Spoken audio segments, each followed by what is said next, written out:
So next up, and I'm gonna butcher this along with a couple of other phrases throughout the video, so I apologize.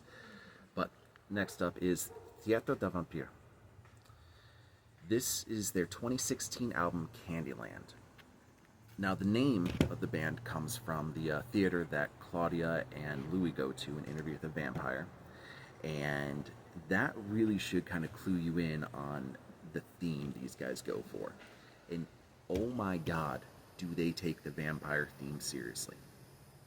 I think it's cool though. Like, they take it so seriously to the point that the singer, her name is Sonia Scarlett, during live performances, every now and then she'll like cut herself open and then let members of the audience drink up her blood. Which, okay, I mean, I think it's different, it's cool, interesting for sure. My wife was a little disturbed, but to each their own. Now, this really is a fantastic album, and this is the first full-length album that I've listened to from these guys. And I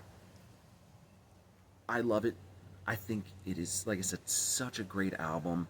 I was a little disappointed when I started like researching the band, and I found that actually up until this album they regularly wrote about like the occult and religion, shit like that, which, you know, I've mentioned before. I am incredibly interested in magic and the occult, spirituality, philosophy, religions, you know, all that shit. So to find out that this band totally wrote right up my alley up until the album that I bought from them, well, but they still write some fantastic songs. The lyrics are amazing, and it always impresses me when somebody is able to write like these beautiful lyrics in a language that's not their own. Now, Sonia Scarlett, well, first off, the band itself, nobody is American. The singer is actually from Italy, and that plays so well on their music because she has this very thick Italian accent. She does not try to hide it, and I love it because it's almost like they picked up one of the Brides of Dracula and said, hey, you're a singer now. God, it plays so well. And again, her lyrics are beautiful. I would say, and again, from what I researched, up until this album, I guess they were very symphonic black metal influenced, and then in the 2000s, they took a real shift towards like just straight up goth metal. And I would compare this to him, to be totally honest. If you're a fan of him, then you will love this.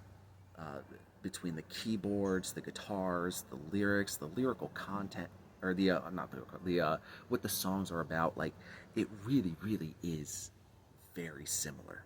You know, that tortured poet, unrequited love, finding beauty in death kind of vibe. That is all over this album.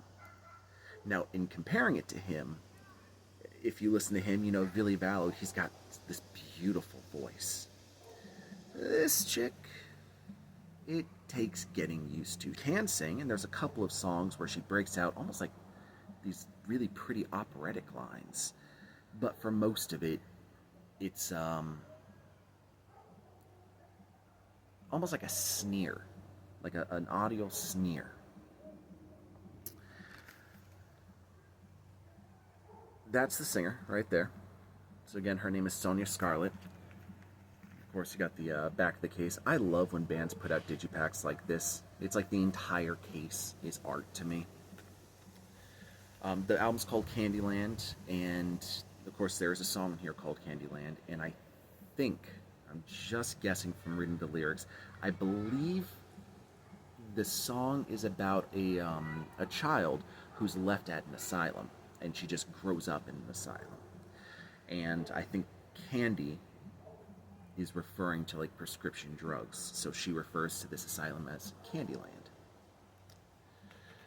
So, the inside of the digipack, again, I don't know if you can see, she's got like blood all over her hand. So again, they take the vampire theme very, very seriously. So, band members, I realize I never list off the band members. I only ever really talk about like the singer, whoever writes the lyrics. But in this, you got Sonia Scarlett is the vocalist. I'm gonna fuck up these names, so I apologize. Simon Lioy on bass, Gabriel Valerio on drums, and Giorgio Ferrante on guitars. Again, I apologize if I fucked that up. So, you got the booklet here. And you flip through the booklet. There's some very well taken photographs. Again, there's Sonia. And you can see through the costuming, they do take the image very seriously, as you know most goth metal bands do.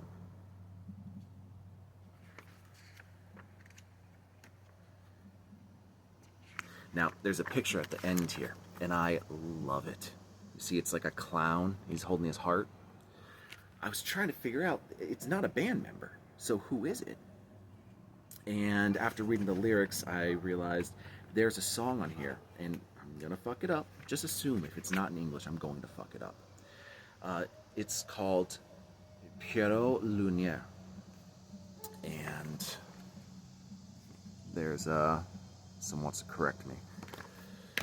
And I tried looking it up.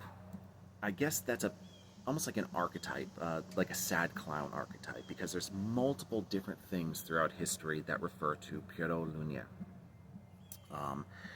This song is just that. It's a sad clown who's just trying to make you laugh at any means necessary. Now, I absolutely get that from a musician standpoint.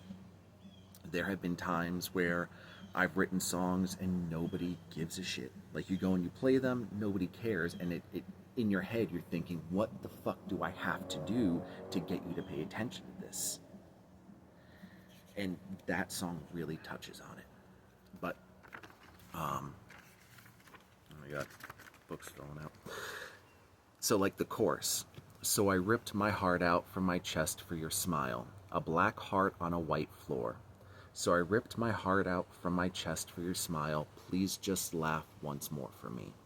And right there you can see how that, like, that Italian accent, it really changes how she's able to make things flow.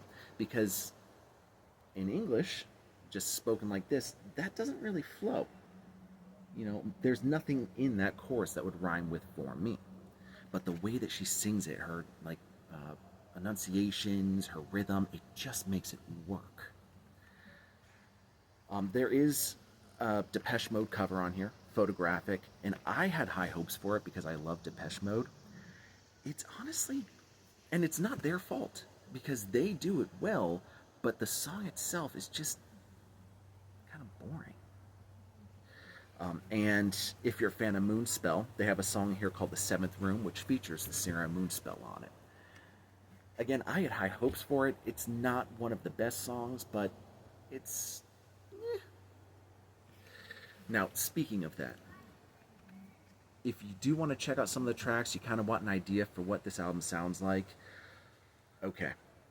They have a music video for a song called Resurrection Mary, which seems to be about, if you know the ghost story of Resurrection Mary, it's a girl who was married, or murdered, or died somehow on the way to her prom, so people will pick up the ghostly image of a girl in a prom dress. That's what that song's about. The video's on YouTube. If you are going to check out some of these songs, please, please, please listen to Your Ragdoll. Fuck, it's good. Your Ragdoll, Pierrot Lumière, and Opium Shades are the best songs on this album. I mean, I had Your Ragdoll playing on repeat. It is so fucking good. But honestly, you can't go wrong with many of the songs on here. So again, that is Teatro dos Vampiros. I apologize if I fucked that up. Their album Candyland from 2016.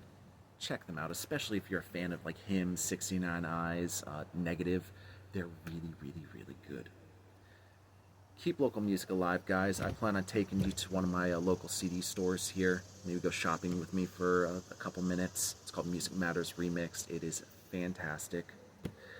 And yeah, keep local music alive. Go buy CDs, buy physical media. You deserve it. You deserve to own the art, not just rent it on the internet.